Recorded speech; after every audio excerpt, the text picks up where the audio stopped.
Maliit pa lamang tayo ay una na tinuturo sa atin ng ating mga magulang na huwag tayo makikialam sa mga bagay na hindi natin pagmamayari.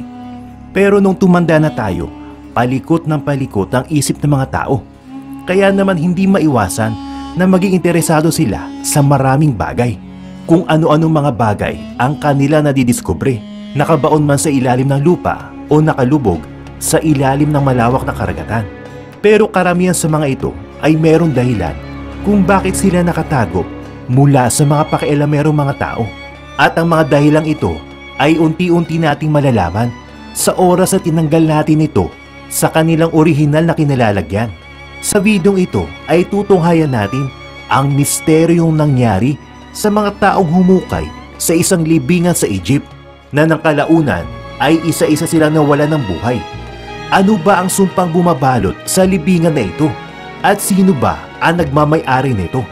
Bago natin umpisa ng kwentuhan natin, kung bago ka pa lang sa channel na ito, isubscribe mo na yan at huwag mong kalimutan i-like ang video na ito para lagi kang updated sa JP Amazing Stories.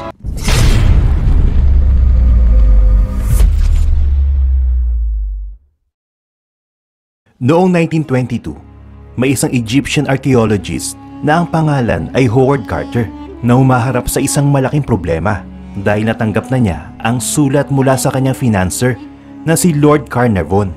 Si Lord Carnarvon kasi ay isang mayamang negosyante at siya ang nagpupondo sa grupo nila Howard.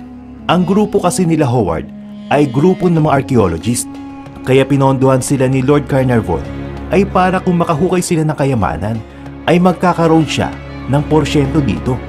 Pero ang malaking problema nila Howard ay wala pa sila nahuhukay na mahalagang gamit, kaya medyo umiiksi na ang pasensya ni Lord Carnarvon. Noong mga nakaraang buwan kasi ay nagpadala siya ng telegraph kay Carnarvon para ipaalam ang kanyang pagkabigong makadiskubre ng mga panibagong kayamanan sa ilalim na makapal ng buhangin ng Egypt. At matapos ang ilang buwan ay sumagot si Lord Carnarvon sa sulat ni Carter. At ang laman ng telegraph ay isang pagbabanta ni Carnarvon na maaaring ito na ang huling beses na pupondohan niya ang grupo ni Carter kung sakali mang mabigo silang muli sa paghahanap ng mga hidden treasure sa Egypt. Kahit mabigat sa kalooban ay bumalik si Carter sa Valley of Kings kung saan sila una nagplano na maghukay. Sa loob ng mga mabuhangin na tent ay pinipilit niya kanyang sarili na humanap ng paraan upang makadiskubre ng panibagong bagay na kanyang maipapakita kay Lord Carnarvon. Dahil kung hindi ay mapuputol na ang kanilang pondo at matatapos din ang kanyang karir bilang isang archaeologist. Habang payapa na nag-iisip si Carter sa kanyang tent ay nakarinig siya ng isang malakas na sigaw. At ilang segundo pa ay dumungaw sa bukana ng kanyang tent ang isa sa kanyang mga trabahador.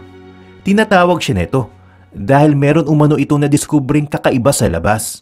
Mabilis namang sumunod si Carter upang tignan kung ano ang kakaibang bagay na nakita ng kanyang tauhan. Tila nabuhayan naman ng loob si Carter nang ikwento sa kanya na kanyang tauhan ang nangyari. Habang naglalakad umano ang kanyang tauhan para magdala ng tubig sa mga trabahador, ay natisod ito sa isang malaking bato. Pero nagulat ito nang makita niyang gumalaw ang malaking bato sa pwesto nito at lumitaw ang isang siwang. At pagdating ni Carter sa tapat ng malaking bato ay sinilip nila kung ano nga ba ang nasa loob nito, at laking tuwa nila nang masilayan niya ang isang hagdanan na yari sa bato. Dahil dito ay mabilis na inutusan ni Carter ang kanyang mga tauhan na tanggalin ang malaking bato na humaharang sa isang lagusan na may hagdan.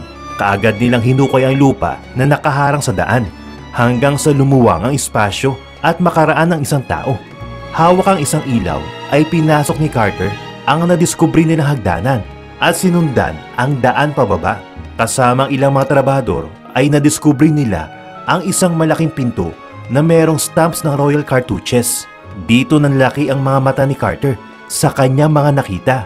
Dahil kung ano man ang nasa likod ng pinto na ito ay siguradong konektado ito sa mga hari at royalty ng Egypt. Sa pagkakataong ito ay hindi muna chinek na mabuti ni Carter ang loob nito. Sa halip ay nagmamadali siyang pumunta sa taas at inutusan ng kanyang mga tauhan na takpan ang kanila na diskubring siwang sa lupa. Nagmamadali siyang bumiyahe papuntang Cairo at muling sumulat sa kanyang financer upang ipaalam ang kanilang nadiskubre. Mabilis namang sumagot si Lord Carnarvon at sinabi magpapadala pa umano ito ng marami pang pondo. Pero bilang kapalit ay dapat kasama siya sa araw ng pagbubukas ng tomb. Kaya dali-dali nag-book ng flight si Lord Carnarvon para pumunta sa Egypt. 2 linggo ang lumipas. Matapos magpalitan ng mensahe ay nakatayo na si Carter at Lord Carnarvon sa tapat ng pinto na may selyong putik at pintuan. Tinapatan ni Carter ang butas ng kandila at namangha siya sa kanyang nakita dahil iba't ibang alahas at ginto na pag-aari ng mga hari ng Egypt ang nakita niya mula sa kanyang pwesto. Ang pagkakadiskubre ng grupo ni Carter sa libingan ni Haring Tutankhamun ay isa sa mga kinikilalang malaking discovery sa larangan ng archaeology dahil nahukay ng grupo ang mga nakatagong yaman at binawian ng buhay ang ilang mga tao na kasama nila sa pagbubukas ng libingan ng dating hari. Si Lord Carnarvon na nagpondo sa ekspedisyong ito ay ang una naging biktima ng hinihinalang sumpa na bumabalot sa libingan ng hari. Ilang buwan matapos nilang pasukin ng lagusan ay aksidente na sugatan ni Carnarvon ang kanyang sarili habang nag-aahit ito ng balbas sa kanyang bahay. Ang sugat na ito ay nagkaroon ng malalang infection hanggang sa tuluyang bawian ng buhay si Carnarvon.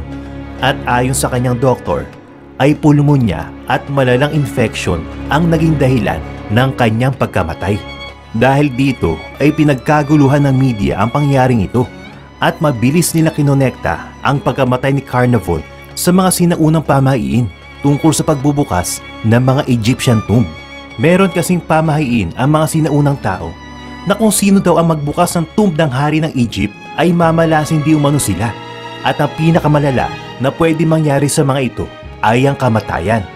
Ang ikalawang biktima naman ng sumpa ng libingan ay ang isa sa matalik na kaibigan ni Carter. Niregaluhan niya umano si Sir Bruce Ingham ng isang paperweight na gawa sa kamay ng isang mami na may suot-suot na bracelet.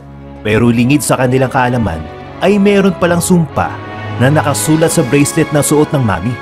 At ayon dito, ang sino mang umanong gagalaw sa katawan ng mami ay makakatikim ng apoy, tubig at dadapuan ng malubhang sakit. Kaya naman ilang linggo matapos matanggap ni Ingham ang regalo ay nasunog ang kanyang bahay. Pero matapos ang isang taon ay napaayos niya itong muli. Pero hindi pa man natatapos ay dumating naman ang isang baha na nagpalubog sa kanyang bahay. At bago pa man lumala ang mga pangyayari ay tinapon ni Ingham ang kamay ng mami at hindi na siya muling dinambala nito. Samantala, ang ilang bumisita sa opening ng tomb ni Haring Tutankhamun ay dinapuan din ng kamalasan. Tulad na lamang nila Prince Ali Haimal na napabalitaang namatay dahil binaril siya ng kanyang kasintahan. At si Sir Lee Stack na gobernador ng Sudan. Ganon din ang nangyari sa kanya. Binawian din siya ng buhay 1 taon matapos sa pagbubukas ng libingan ng dating hari. Isa pang biktima ng sumpa ay ang British MP at ang half-brother ni Carnarvon na si Aubrey Herbert na nabulag naman at namatay sa blood poisoning matapos niyang bumisita sa libingan. Noong 1924 naman, nang bawian ng buhay ang isa sa mga responsable sa pag-x-ray at pag-examine sa katawan ni Haring Tutankhamun na si Sir Archibald Douglas Reed matapos itong dapuan ng kakaibang sakit na walang lunas. Sumunod naman sa hukay ang isa sa mga archaeologist sa grupo ni Carter na si H.E. Evelyn White. Matapos kasing mamatay ang isa sa mga malapit na kaibigan ni Evelyn White ay nagkaroon ito ng depresyon at paunti-unti na siya nasiraan ng bait kaya naman nagbigti ito sa kanyang sariling bahay. Sa kabila nito, matapos ang 2 taon ay muli na naman bumalik ang sumpa noong 1926 nang bawian ng buhay si George Benedict ng Louvre Museum. Matapos itong bisitahin ang excavation ng libingan. Kasunod nito ay ang pagkamatay na isa pa sa mga archaeologist na si Aaron Ember dahil sa isang aksidente sa loob ng kanyang sariling bahay.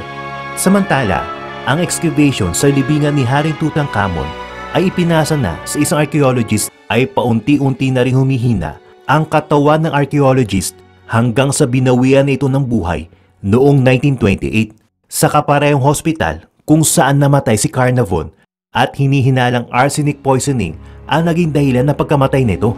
Nasundan pa ang mga kakaibang pangyaring ito nang matagpuan ang wala ng buhay na katawan ni Richard Bethel sa sarili nitong kwarto noong 1929. Si Richard Bethel ay ang sekretary ni Carter at nakasama din sa pagbubukas ng libingan ng dating hari.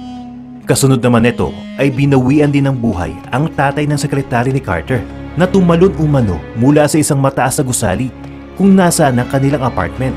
Sinasabing ang apartment ng tatay ni Bethel ay puno umano ng mga artifacts na nahukay mula sa libingan ng dating hari. At ang huling binawian naman ng buhay ay ang half-brother ni Carnarvon na tinamaan ng malaria. Sa loob lamang ng 6 na taon, matapos buksan ang libingan ng dating hari ng Egypt, ay binawian ng buhay ang ilang tao na dumalo at bumisita sa libingan ng dating hari, pati na rin ang ilan sa mga inosenteng nilang mga kamag-anak. Maaari maipaliwanag ba ng siyensya ang ilan sa mga pagkamatay na ito ay sadyang nakakatakot pa din ang mga pangyaring ito dahil lahat sila ay konektado sa isang pangyari. Hindi man natin mapatunayan sa ngayon kung totoo nga ba ang sumpa ng mga pharaohs o kung meron man nakakamatay na chemical na nakalagay sa libingan ng hari, ay dapat mag-ingat na lang tayo sa pagbubukas ng mga libingan. Dahil sabi nga nila, it is better to be safe than sorry.